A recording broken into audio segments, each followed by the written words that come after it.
My grandfather was an entrepreneur. He lived in Plymouth, Wisconsin, which was the cheese capital of kind of America at the time. So he was a mink farmer. He was a ambulance driver. He was an undertaker. No.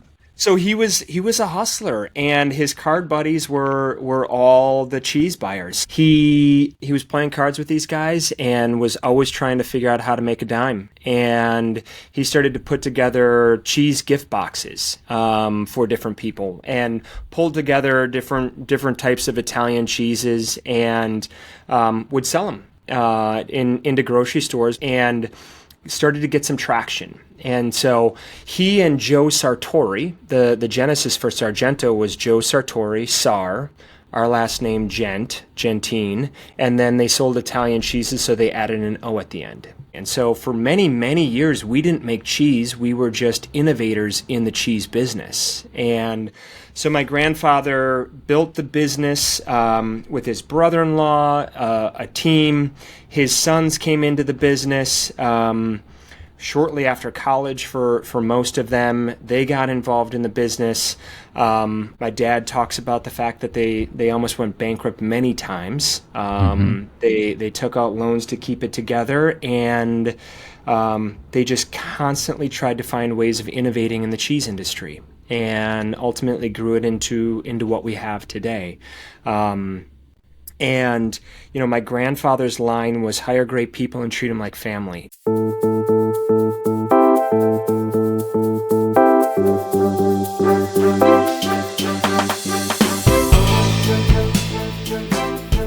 Welcome to Talking Billions. We talk about big ideas, big inspirations, big topics. We take on the hardest topic of all, money.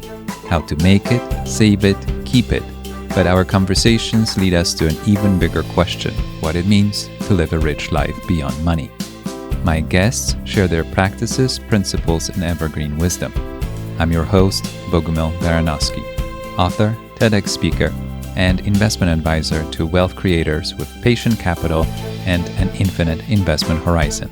I work with families and individuals who aspire to grow wealth over a lifetime and generations through disciplined, thoughtful investments in durable quality businesses while giving money meaning.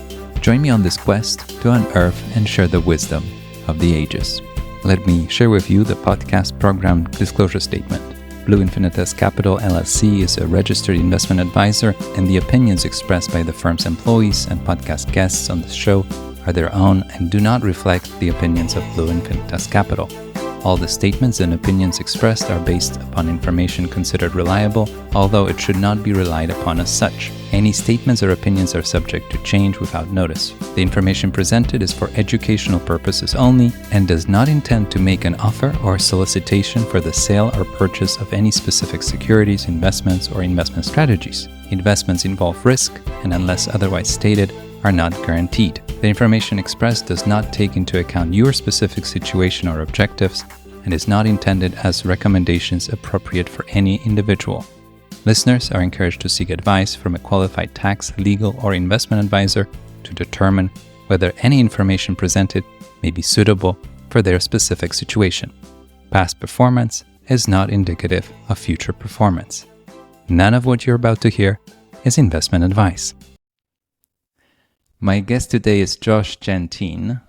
He is a family business advisor helping enterprising families navigate the intricacies of being family in a family organization. His experience in supporting families comes from both his own experience as the third-generation owner and board member of a global family business, as well as his experience as an entrepreneur, coach, management consultant, and seminarian.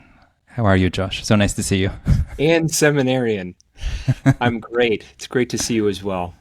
I wanted to include it all, so you have all the titles right there. All the diversity. Well, I'm very grateful to Tom Morgan, who's the founder of The Leading Edge, and he kindly connected us. I told you that he knows that he's the patron saint of Talking Billions, and one of a growing number of people that kindly send people my way, and they say, oh, you should talk to Josh. I never question. I say, I have to talk to Josh if you feel that way.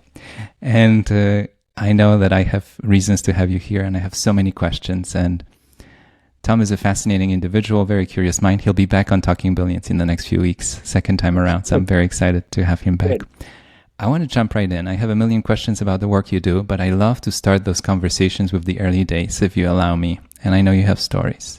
I want to ask about childhood upbringing and how do you think that time shaped you, your relationship with money, and the career path that you chose. Yeah. So, first of all, thank you for having me. This is I enjoy doing this, and I've enjoyed listening to your other guests. In prepping for this, I really appreciate it. Growing up, I grew up in a town of, let's call it 8,000 people, and at this point, let's call it 10,000 people, and our family's business employs 2,600 people, and so Plymouth, Wisconsin, in addition to our family's company, Sargento Foods, is a company town. There are a number of large companies in the area. And so growing up, as it informed my perspective of money and relationship with money and so forth, we were kind of in the spotlight as kids. And well, I don't think that was intentional, and I think my parents tried to do whatever they could to buffer that from us. There was no getting around it. So, growing up as sort of a kid in the family business had its blessings, and it also had its challenges in school and with friends and just how we were interacting in the community. But that said, I'm an identical twin, and so my experience was also unique because I had a replica of my DNA who was hanging out with me every single day. We were best friends. We were teammates. We were playmates. John and I both ended up at Notre Dame, and we both walked onto the football team. And so I had my lifting buddy, my roommate, and my teammate all the way through 22 years of life, which was amazing.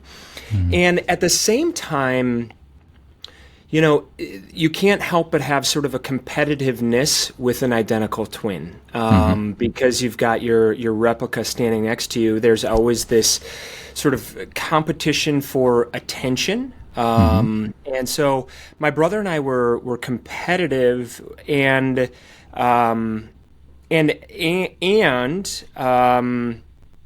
God, we just did everything together, and it was fantastic. But this competitiveness sort of translated into, at least in my experience, a desire to capture, in particular, my dad's attention. And my dad ran our consumer products division. He ran all of our grocery store business, and so early on, in seeking that attention from my father, I did what I could to get it. And so I often followed his path and what he wanted for me.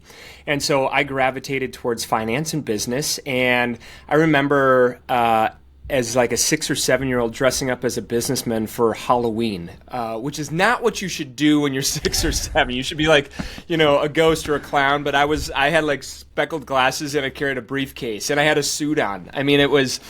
So I really tried to wear that role as much as I could, because I saw the feedback that I got from, in particular, my father as a part of that, and allowed me to differentiate myself from my brother. And that differentiation was important. So I grew up I say that I didn't grow up in Sargento Foods. I grew up influenced by Sargento Foods. Worked in the cheese factory growing up, but I was never active in an operating capacity as a leader of any sort. But we lived a mile from the factory. It was all we knew, and it was a blessing, and it was also a challenge.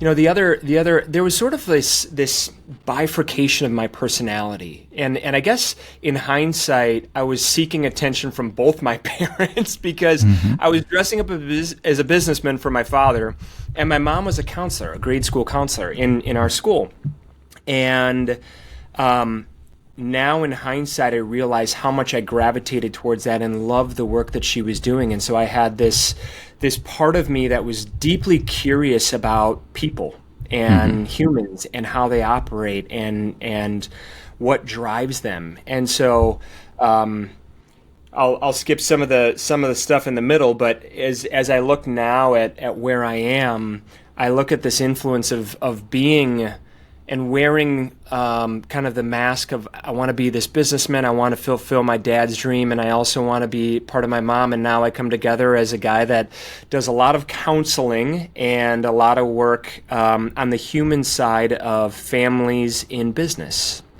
Came together. You shared so much and touched on so many topics that I want to come back to. But I wrote down to myself, it was all we knew. And it's such a powerful statement because we all grow up in different places and we think that the whole world is just like our world. And then we open our eyes and we realize, no, the world is much more complex and nuanced, and there's a range of things. And so it's fun to see that.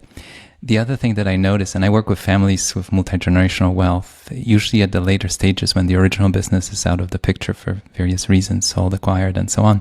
And we manage a portfolio of equity stocks for them.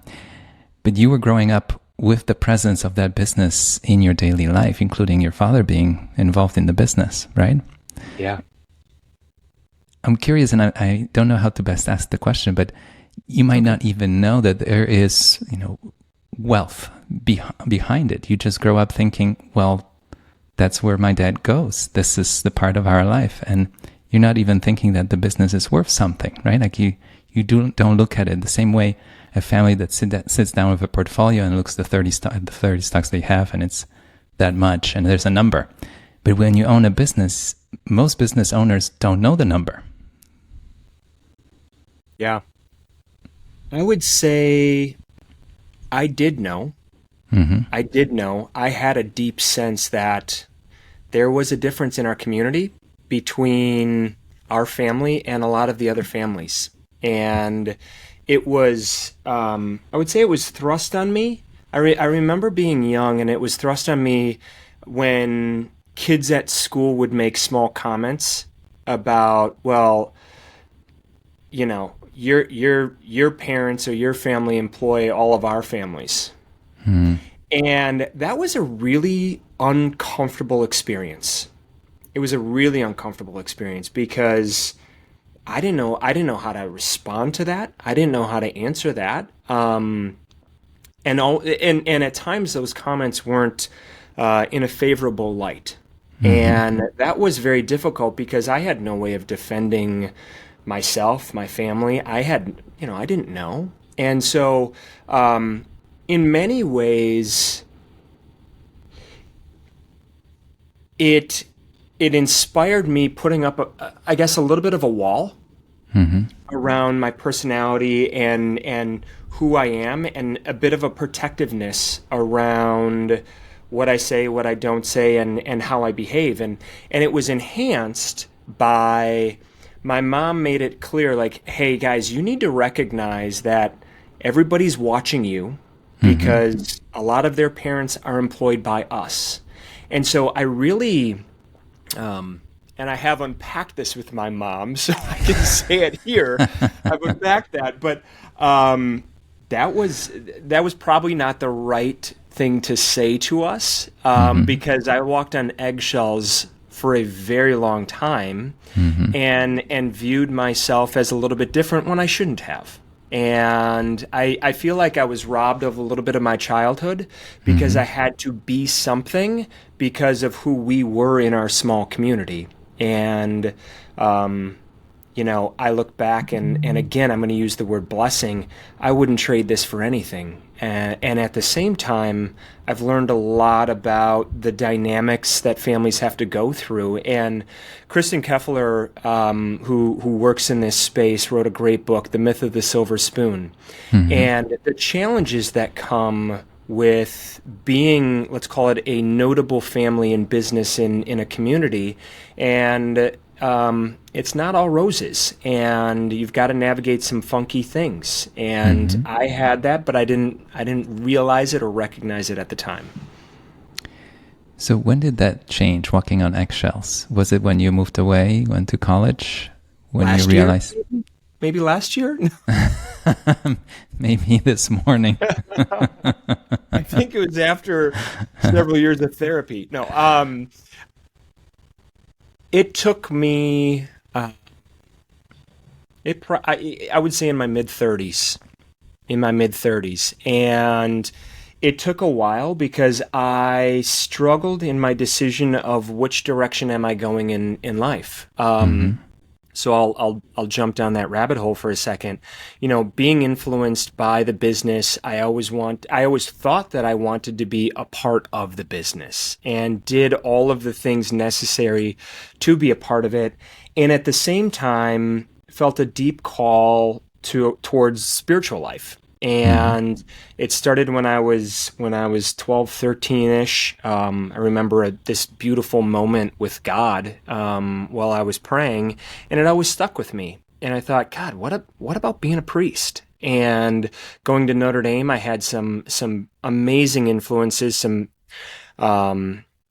great guys, priests who were in our dorm and would hang out with us and connect with us and drink beer with us. And I was like, I wonder about this. And so I fought that decision for a long time. And so I was continually wearing these masks and walking on eggshells. Like, am I doing the right things to go back to the family business? Am I setting myself up? It was all just part of a script.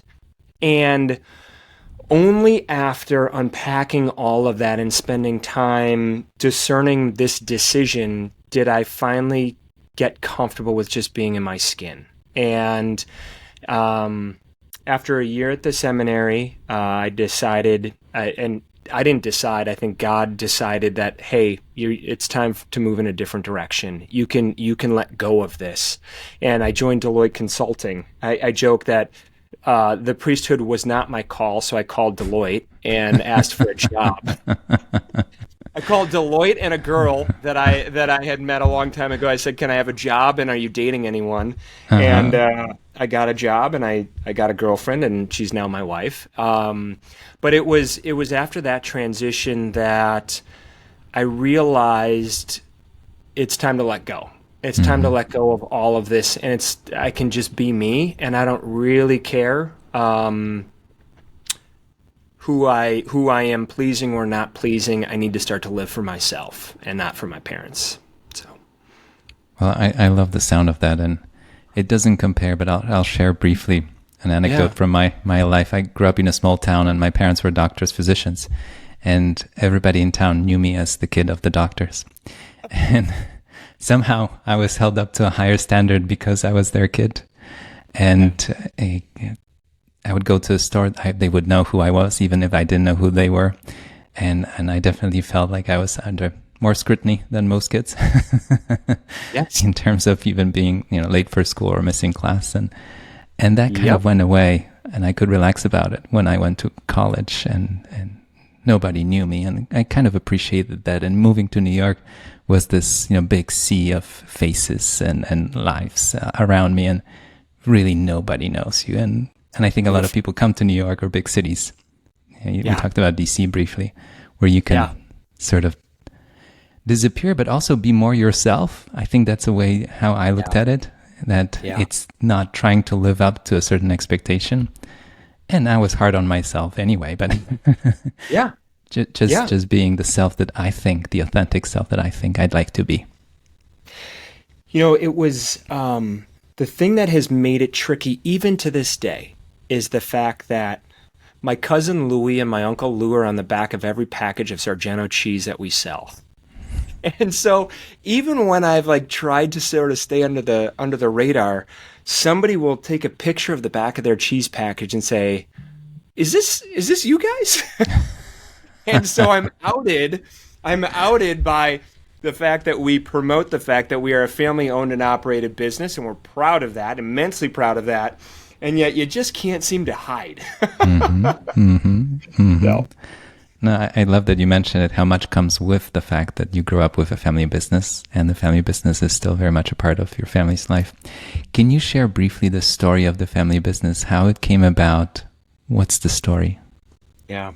My grandfather was an entrepreneur, He lived in Plymouth, Wisconsin, which was the cheese capital of kind of America at the time, Mm-hmm. and it was where the cheese board of trade essentially was. And so he was a mink farmer. He was a ambulance driver. He was an undertaker, which it really seems like a conflict of interest. A little bit. Vertically integrating those two businesses does not like that's the ambulance you don't want to get in. No.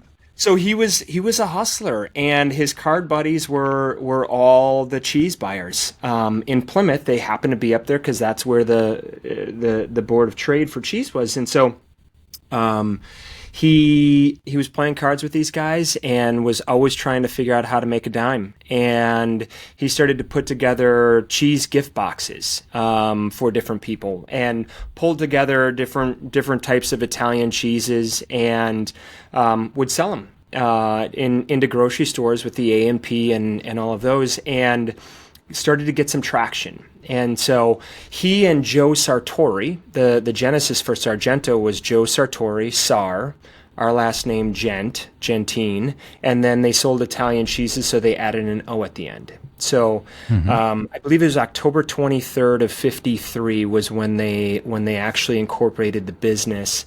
And so my grandfather worked with Joe. Joe was a cheesemaker. My grandfather was just an innovator. And so he was the first to work with some engineers and come up with packaged cheese as we know it. So he started to slice it and shred it, make it an easier process for consumers who wanted cheese in their meals. And his sort of like claim to fame at that time was the nitrogen flush, which preserved cheese in a package, and that started everything. And so for many, many years, we didn't make cheese. We were just innovators in the cheese business. And so my grandfather built the business with his brother-in-law, a team.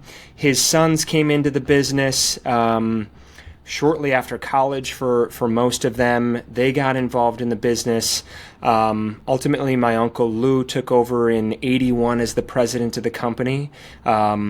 My dad joined, my other uncle Larry joined the business, and they ran it. Lou was president CEO for 32 years. And in that time, my dad talks about the fact that they almost went bankrupt many times. Mm-hmm. They took out loans to keep it together, and they just constantly tried to find ways of innovating in the cheese industry, and ultimately grew it into what we have today.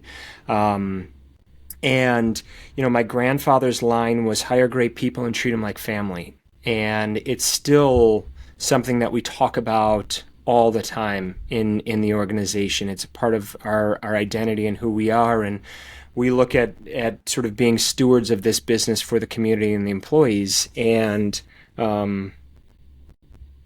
that's the history. That's the history of it. I And a love. lot in between that. A I lot. can. I can imagine, but I love the sound of it. What came to my mind as I was listening to you and thinking of your grandpa, was there a moment where he knew that this will be a big, big thing?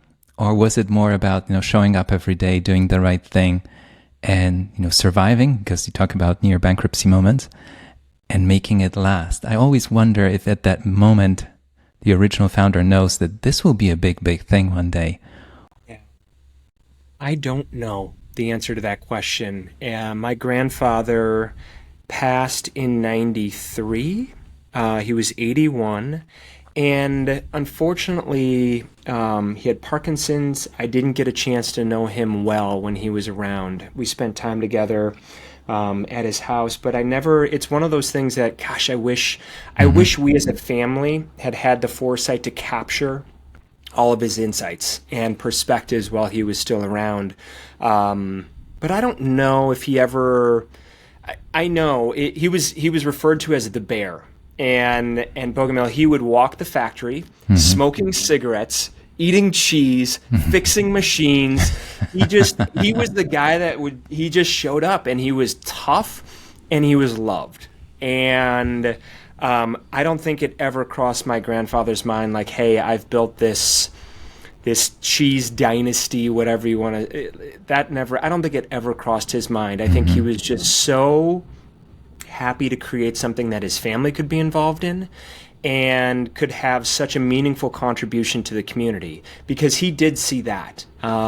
He got to see that before he passed, and the impact that it had on the lives of the people in Plymouth and the community. So I think he'd be awfully proud of what he created, but probably would never have said it. I'm sure about that, but Yeah. that's more than enough. In my line of work, managing money for families, I met families that were involved in an operating business, might be still, or have history of a family business in the family.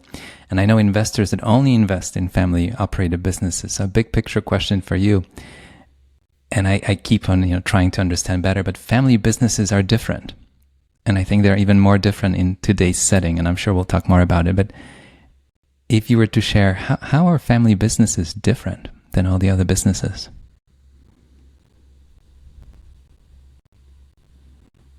I would say the biggest difference is the fact if family members are active in the business versus just being owners of the business, but if family members are active in the business and multiple family members are active in the business, it's very difficult to separate family from being colleagues. And in a public company or a private, not family owned business, the CEO or leaders of the organization may have had a bad experience and didn't get the Christmas presents they wanted when they were growing up, but they're not going to bring it up in a boardroom. And in family businesses, those things are brought up. Those things surface in the context of working together. And unless the family members have processed that and find a way to operate as professionals and as family members and separate the distinction between the two, it can lead to some significant challenges. And so I'd say that's one thing. The other big difference with a family business, and I think this goes to kind of the opportunities and the beauty of family businesses, is the fact that family businesses will often take a much longer perspective on their investments. The investment horizon is longer. And if the family is aligned around kind of their owner strategy and where they're going to go, they're making generational bets, not quarterly bets. And you can operate in a different capacity. I look at the advantage we have of being a family-owned business and how it's made us competitive in the marketplace. We have an advantage because we don't have to hit quarterly targets. We have quarterly targets. We're driving our team towards those things, but we can take a much longer investment horizon in the way that we operate, and I think that is a huge difference between family and not family businesses. And there's this invisible sense of ownership or stewardship behind a family business. And I think it gets lost when you think of a large institution with many shareholders. And these days we have a lot of passive investing happening where the major shareholders are index funds. So you have really an anonymous shareholder base, nameless. And of course they feel like owners, but it's a different kind of ownership than you mentioned near bankruptcy moments where your livelihood is at stake. You think about risk and rewards in a different way. Yes. And I don't know if it's just my own perspective with Sargento in a small community, but you're going to church with your colleagues, you're going to dinner, you're bumping into them all over the community. And there's a bit of gravity that comes with that. And there's a sense of responsibility and stewardship towards that doesn't happen in other organizations. And I would say even sort of non-family businesses in smaller communities, there's a bit of anonymousness to all of that, but not in a small family-owned community or family business in a small community. I look at my cousin Louie, and he's playing softball on Thursday nights with employees, and he's playing other employees who are on other teams. It's all there. And there's a deep connectiveness to that. And we feel a deep sense of responsibility for employees, because those decisions that we make have a serious and consequential impact on the employees who we will see every single week. So it changes the calculus.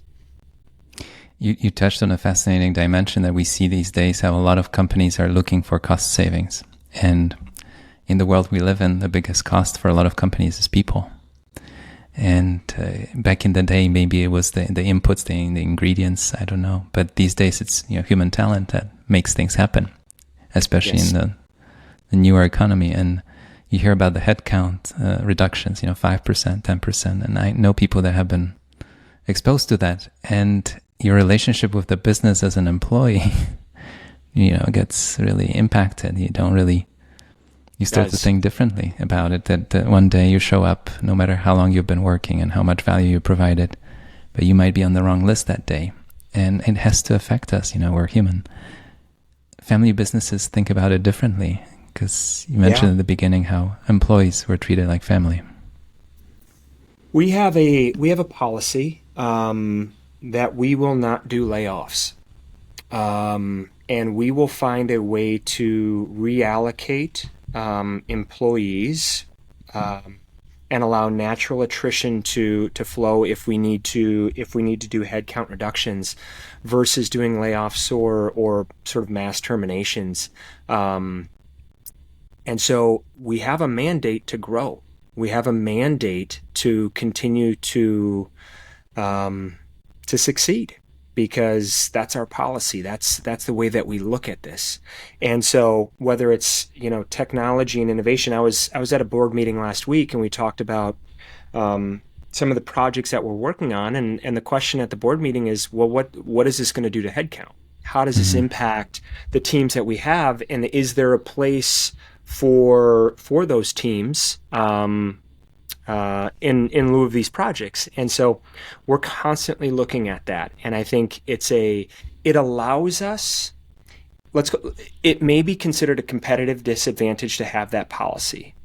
At the same time, we look at it as a competitive advantage, because we look at the trust and the goodwill that we're building with our employees, because we really care about them. And we're going to do whatever we can to find an opportunity for them. And so we're able to sort of be a best-in-class employer in our community and in the county and the region because of that. In fact, we just had to brag just briefly, we just got all of our employee engagement scores back, and I think it was 97% of employees would recommend Sargento to another colleague. And 97% said, I plan on working here 1 year from today.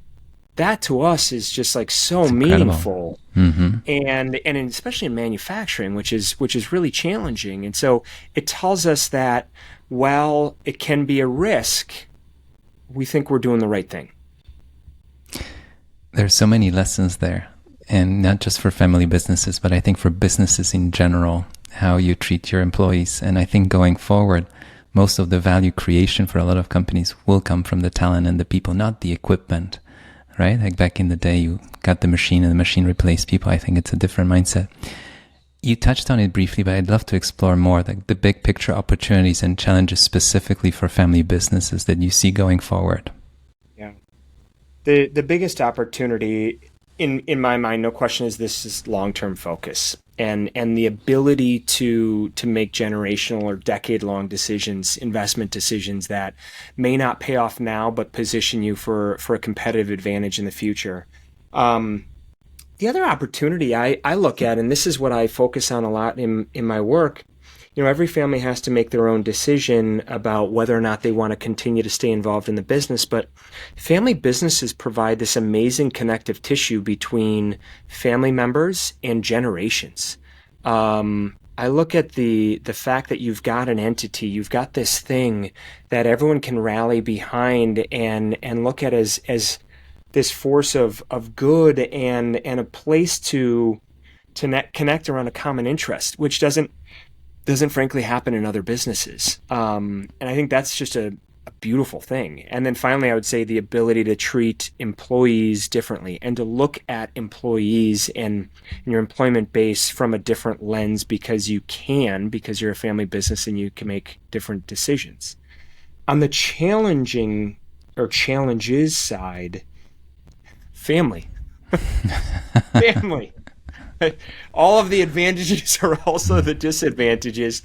I have a job because it's challenging working with families and family members, and it takes a lot of self-actualization and a lot of sort of internal perspective to function effectively with family members and not allow resentment and years old baggage from creeping into how families make decisions. So I think family. And the other part, one of the big challenges that I often see and where I spend a lot of time is professionalizing family businesses. So family businesses grow organically.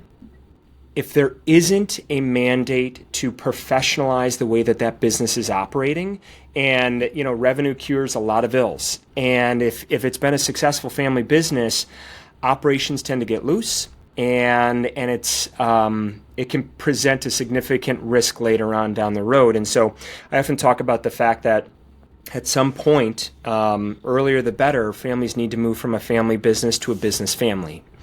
And moving to a business family is really around professionalizing those operations, which oftentimes will take a catalytic event before families decide to do that. It's usually succession planning, transition, some sort of, hey, we're not winning and we've got to change the way we operate. It can be a challenge for family businesses because there isn't somebody turning the screws saying, improve, improve, improve, improve. So that can be difficult. Well, it leads up beautifully to the question that I had coming up next, which was the idea that preserving the family and perpetuating the business can lead us down to two different paths.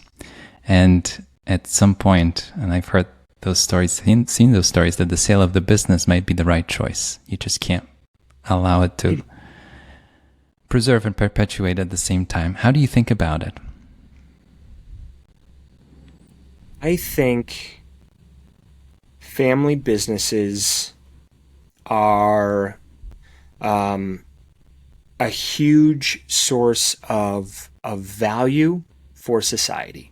I look at all of the advantages and all of the things that families can do if they have a family business have a profound impact on society and in communities. I look at the fact that if we weren't a family-owned and operated business, Plymouth would probably look very different than it does today.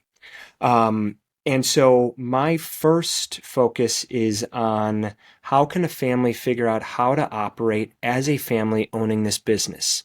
And that becomes kind of my first guardrail in my work with the family.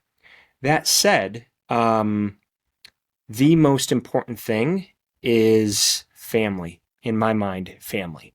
And so what a shame to create an amazing organization, and in the process of creating that amazing organization, there's animosity, resentment, and anger in your family for whatever reason. And it can look like a host of different things. But so my belief is family first. And if the family can't align around where are we taking this organization, why are we taking it in that direction, and how are we going to operate to see that come to fruition, then I think it's a great idea to sell the family business.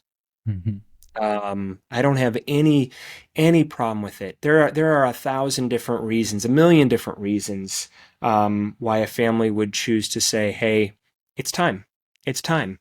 And looking at all of those different factors and elements is an important and professional thing for a family to do with their organization, to be blind and just say, hey, we're going to keep this a family-owned business, even though it's not working, we're unhappy, so on and so forth. At some point, you got to wonder whether that legacy is worth it, because in the process of trying to retain it, odds are you're going to kind of ruin the family in the process. And so I think it's really important to focus on family relationships and not allow the business to get in the way of those. I love the sound of that. Family first. One of the ideas that I've heard around family businesses is that you have to provide, well, it's recommended to provide liquidity for family members that want to exit the family business. And I've heard that it might be a good alternative at times. So it's not a black and white, let's sell all of it. It's more of, not everybody wants to be involved in the operations, but even as an owner, or might choose a path out in some way, maybe for a portion of the assets. How do you think about that? I think it has to be driven by the values of the family and what they need and want at any given time. Mm-hmm. So as I look at the work that I do with families, the sort of first phase of my work is understanding what does the family need? What and what do they want? What is the purpose of this business? If the purpose of the business is to grow this asset and to reinvest everything back into the business, and there isn't liquidity for family members, and they're okay with that, then fantastic. However, if the business is profitable and there's an opportunity to distribute those assets in some proportion to the family members, then the business is achieving one of its goals, which is shareholder return. And so that has to be taken into consideration. In addition to that, there's a huge risk in that concentrated asset. I look at Sargento. Sargento is the most valuable asset that our family members have in their portfolios. That said, it's a concentrated risk. And so I'm often talking to family members about if they have, if they're a profitable organization and they aren't distributing and they're at an inflection point, the question becomes, would it be a good time to start distributions for the family members for lifestyle and their other needs? Maybe it's starting other businesses, but it's also a way to de-risk that investment and to diversify their risk into other opportunities, because you're one recall away, or one accident, or one market disruption away from some pretty significant risks. And so I think, while I always believe reinvest in your family business at as much as you possibly can, there does come to be a point where balancing that with other opportunities, lifestyle needs, and just general macro risk it's important to look at that. As I'm listening to you, and if you allow me, I'd love to explore one of those near bankruptcy moments of the history of the company. Would you indulge me? What happened? I wish I could. I wasn't around. From what you know, from what you've heard. But from what I know, yeah. My dad talks about, he and his brothers were all involved in the business, and, cash flow, right? I mean, we were in the cheese business. We're selling dollars and making pennies. It's a hard business. It's a really hard business to be in. And as Sargento was growing, there's a constant need for liquidity, reinvest in capital and automation and so forth. And so I know that several times, and my dad was a part of one of them, all of the brothers had to borrow whatever they could to reinvest in the business. And it was a real stick in the backside to say, hey, we got to make this work. And that sense of urgency was really powerful for all of them, and certainly informed the way that they looked at reinvestment and risk going forward, because I know that it wasn't a comfortable time for any of them. And so as I look at the way that we operate today, we're still incredibly risk averse as an organization. We don't have any debt. And maybe we are under realizing our potential and our return on equity and so forth because of that, but we don't have to. It's family, and so we can play by kind of different rules because of that. But it was certainly informed by the risk that they took on many years ago. It makes me think of the stories I've heard of some family-owned businesses in Asia. And there was a financial crisis, I think, over 2 decades ago now, more than that. And I've heard stories how families would go into that crisis with a different mindset, sometimes with leverage and more aggressive policies. And the ones that made it through left with a very different mindset of leverage cuts both ways. People don't talk about it, but leverage makes you look like a genius where everything lines up and you buy an apartment with 5% down. And you make investments like that, right? But if things turn the other way, you might lose more than you can. And I like this idea that there are certain risks that even the richest people cannot afford, which is mind-boggling for some. But it's true that no matter how much you think you have, there are certain risks that you cannot underwrite. End of story. And you have to find that nuanced line that runs through your business or your asset allocation, your plan, where you realize, I just can't afford it.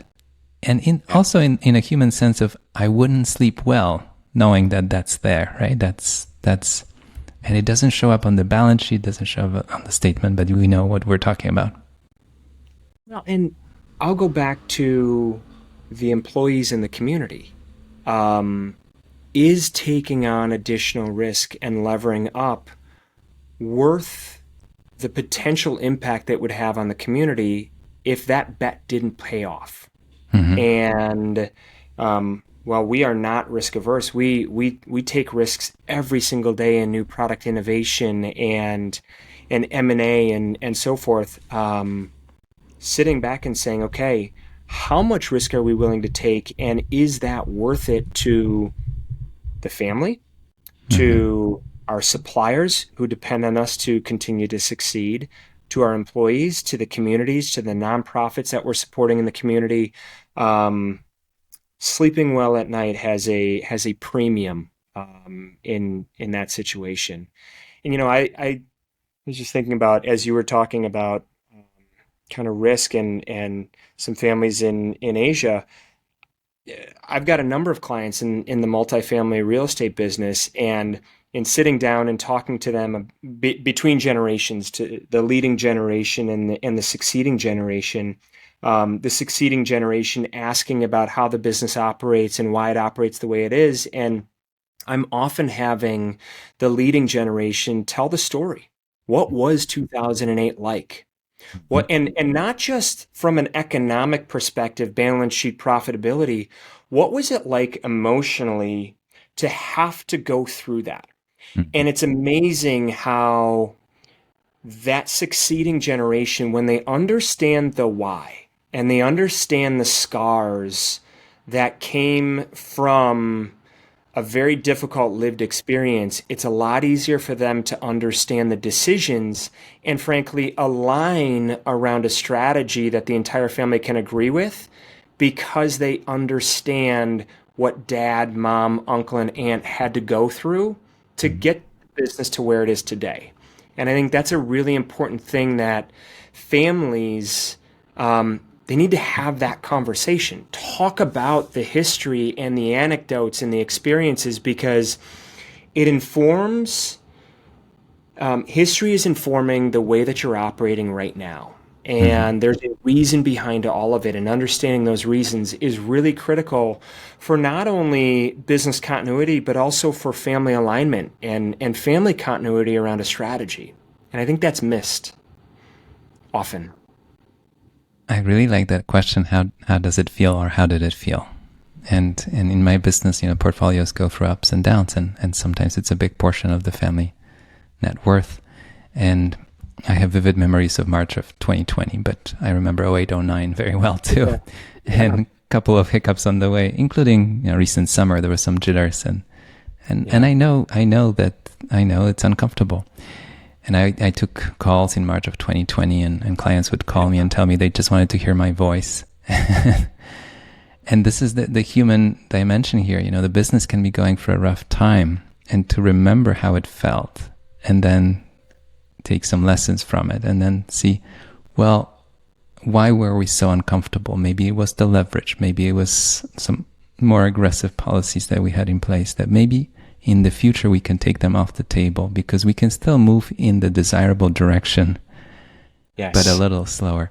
I like this idea of long-term consequences that you can't recover from. Like, I think the word risk doesn't capture it all. I think it's misunderstood. But if there are any consequences of any decision that you won't be able to recover from, in investing, I call it permanent damage to capital. Like it's lost. It won't recover. You bought a stock at $100, now it's 12, and no matter how long you're going to wait, it's not going back to 100, right? And there's an equivalent of that in business decisions too. But thinking of, there are some long-term consequences that you can't recover from. If you look for that framework, a lot of decisions can be made in a completely different way. I don't know how you think about it. I see this tension. Between, if I put on the family business lens, I see that tension in the way different generations look at the business. And so, unless that narrative is handed down from one generation to the next, I see frustration from the succeeding generation saying, we need to grow, we need to take more risk, we need to do these different strategies that are going to expand our operations, and the pushback from the leading generation who has been through it and has experienced different things. Now, neither generation is right. That succeeding generation may be right. Hey, we need to push this. We need to look deeper at how we're operating and take on more risk. And that leading generation sitting back saying, okay, yes, but is this going to sink the ship? And this is where I think I want to touch on the idea of sort of mediating that tension in an organization, because in the family context, if you have one part of the family saying we need to grow, we need to take risk, the other side of the generation saying we've built this, it's been hard as hell, can we please not destroy it? And that creates a lot of tension between the family members and a lack of alignment. And a lack of alignment is a bigger risk in many ways than being aligned around a strategy, even if that's a risky strategy. Because a lack of alignment doesn't allow the teams who are a part of this business to do what they need to do to succeed. And so oftentimes, and we have seen it with our board, we have a fiduciary board. It's made up of family members and independent directors. Independent directors have a fiduciary duty in a fiduciary board, obviously, towards the organization, and being able to balance the perspectives of the leading generation, the succeeding generation, and being an objective third party to say, hey, we understand where you guys are coming from. We need to push the risk levers over here, but we need to look at this, and this. We need to make very calculated decisions. I think having independent directors, objective third parties who are a part of a family business, provides so much benefit to the family and to the organization, because they're going to have a different lens. They're not going to be tied up in the baggage between, family's perspective and resentment and all this kind of. They're there to look at and say, yeah, based on what we're seeing in the industry, we do need to push the risk levers, but it's not coming from a perspective of a subjective perspective. It's objective based on their viewpoint as professionals who are a part of that board. So I am constantly pushing families to implement, whether it's an advisory board or a fiduciary board, to professionalize that board interaction so that you can get outside perspective on risk, strategy, the decisions that you need to make so that you can move from one generation to the next and grow that business responsibly. For the benefit of the audience, can you explain the difference between the two boards? Fiduciary board has a legal responsibility, and an advisory board does not. So people often think, well, an advisory board, like I have people that I talk to every week, like why do I need an advisory board? I've got friends and my attorneys and my financial advisors and so forth.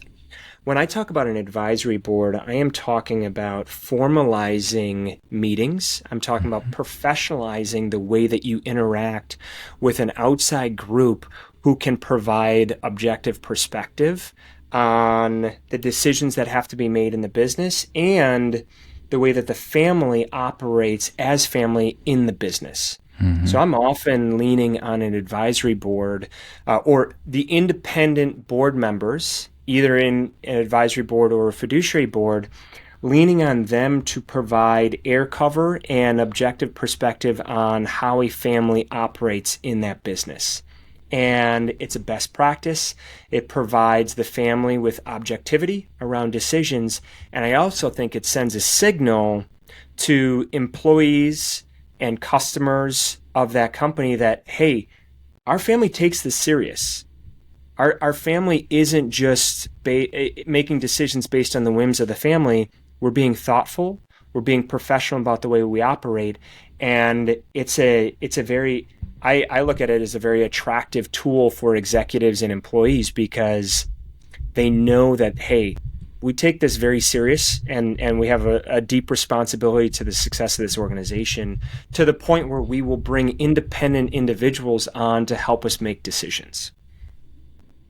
Well, I love the sound of that, to have the outside voice to chime in now and then. That's not part of the family, and there are many ways to go about it. I'm glad you proposed a certain framework that could help some families navigate that territory.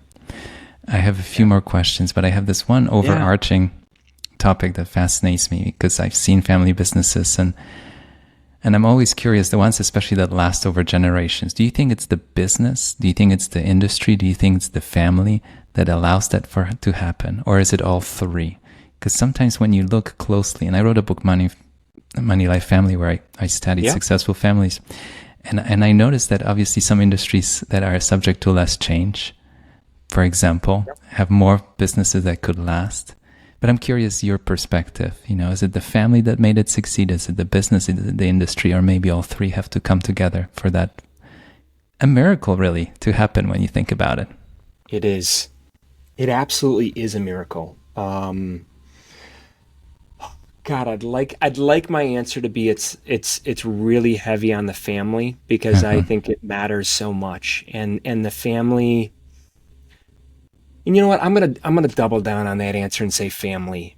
And the reason I'm gonna say that is because I think if you have a family, and I'm gonna call it a high functioning family, just like we think about, or high performing family might be a better way of saying it. I look at the fact that every year organizations spend $60 billion on leadership development and getting teams to cooperate and understand how each other operates and communication and crucial conversations, all that kind of stuff. With the idea that if we can build high-performing teams, we can succeed as an organization with our business in our industry. If I think about a family, if you can build high-performing families who function really well together, communicate really well together, you might be in a dying industry, but if the family has the ability to communicate around the realities that they're facing in that industry and are able to pivot because they are willing to talk about risk and taking chances, I think that a family business can survive, and maybe they have the cash cow over here, but they're investing in these high growth areas over here, Or maybe this is a dying industry, but we have found a way to take that core asset, leverage it into other areas, other industries. You can survive and move from one generation to the next. Does it help to have a sort of a stable industry? Yeah. Food has been great for us. We haven't had to navigate, digital disruption, and while we're always looking at that and AI and everything else in our operations, it's food. It's food people eat. So I think it's given us a bit of a buffer and a cushion. But I'm going to double down on family, and high-performing families are the key to multi-generational success, regardless of your industry. I'm going to add one other piece. If your family is a high-performing family, you're also going to recognize that you need to professionalize the way you operate as a family and move to that business family, not a family business. And so the only way, in my mind, the only way you can be successful as a family business is if over time you learn how to professionalize the way you operate as a family ownership group with that business. I love that. The answer is family. And I absolutely Would you agree? I would agree. I feel like if it's the and I don't know how to describe it, but you said, highly functional, high performing, but that's true. If the family is just like that, everything else falls into place. And even if it's a challenging industry, they find a way, and they do pivot, and they find other assets, and they find a different way. At some point, they might turn it into an investment vehicle that owns other family businesses. And I've seen that happen. And I know friends that are doing it and probably listening to this podcast and taking notes as they're learning from you. But it's fascinating that if it's the right family for the right role here, for the right calling, they'll make it work. And the world will continue to change, and the innovation will follow. And I can't even think of the different ways of doing business that we're yet to experience in the second half of our lives. I'm 44. I'm going to live as long as Charlie Munger, so I'm only less than halfway. Me too. I'm just warming up here. Yeah. I'm thinking really quickly on this idea of multi-generational success. I'm going to go to this professionalizing for just a second. The first step of all of this, and I don't want to take us too deep down a rabbit hole, but as I think about working with families, I'm gonna the visual of a family tree. If we think about the branches or the leaves, right, as kind of the fruit of the labor, that's what everyone sees. That's the reward. I think about the branches being almost like all of the different entities that produce something. That trunk is the family, but the roots being the individual family member. For a high-performing team, the roots have to be healthy. And as I think about a high-performing family, it requires high-performing individuals, and individuals who are highly self-aware and self-actualized and comfortable knowing who they are, what they want to do, what their interests are, where they fit into the ecosystem of the family in that organization. And if I think about how do you get from one generation to the next, if you have family members who don't understand their place and where they want to be and how they fit into the organization and choose to get involved just because they've been pressured to get involved, that's not going to lead to a successful family business. And if you have the leading generation who is uncomfortable giving up the reins, who believe they can make all of the decisions because they have in the past and they've been successful, that's not going to lead to a high performing family and family operation. So the core of it all starts with this ability to understand oneself and their interests and their strengths and their weaknesses, and being able to peel back those layers and be comfortable with that, and then leaning on the rest of the family members, as well as leaning on outsiders who are going to have a perspective and vision that they may not have. And if the family can't get comfortable with that, it's going to be really difficult to move from one generation to the next. I love the sound of it, and including the next generation. is pretty important, and Yes. finding a way for them to contribute and play a role. Yeah. I think it's That's fascinating. Right. Yep. Josh, I have one last big question for you. And if you've listened to previous episodes, you know what it is. I'm very curious about your definition of success. How do you think about it? I was thinking about this in preparation for the interview. I was thinking about this last night. And I haven't given that question a lot of thought at like the deepest level. There's success I look at in my consulting work with families and so forth. But what I really sort of settled on over a glass of wine last night was to live life on my own terms, and maybe better said, for my family to live life on our collective term. And however that evolves, I've got 2 young kids, they're 7 and 6, and where we are now will not be where we are in 10 years, but being able to live life on our own terms. And for me, that means being very present for my kids when I am around. I travel every week, meeting with families, and that can be challenging. And so part of being able to live on my own terms is being hyper present when I am home. So that's the first piece. And then the second piece of definition of success is really, I would say, to feel generally confident that when I take my last breath, my kids will sit back and look at dad as a bit of a hero in their life, and my wife to sit back and say, we did it well, and we did it together well.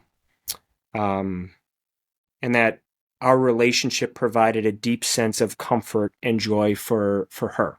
That's it. Well, I love the sound of that. You know what I was thinking? No more walking on eggshells. No more. No more. Don't. That's Josh, exactly right. this was such a wonderful conversation. We touched on so many topics. Thank you. And I'm sure the audience will explore and find more about the work that you do and have follow-up questions on some of the ideas that you shared. But I'm very grateful we got to do it today. So thank you so much. Thank you so much. I really enjoyed it. Appreciate it. Wow. You were listening to Talking Billions. We talk about big ideas, big inspirations, big topics. We take on the hardest subject of all, money. But our conversations lead us to an even bigger question: what it means to live a rich life beyond money. If you enjoyed the show, please take a moment and follow, subscribe, rate, and share with friends and family. We rely on word of mouth to promote the show. One click for you means the world to us. Thank you. Until next time, your host, Bogumil Baranowski.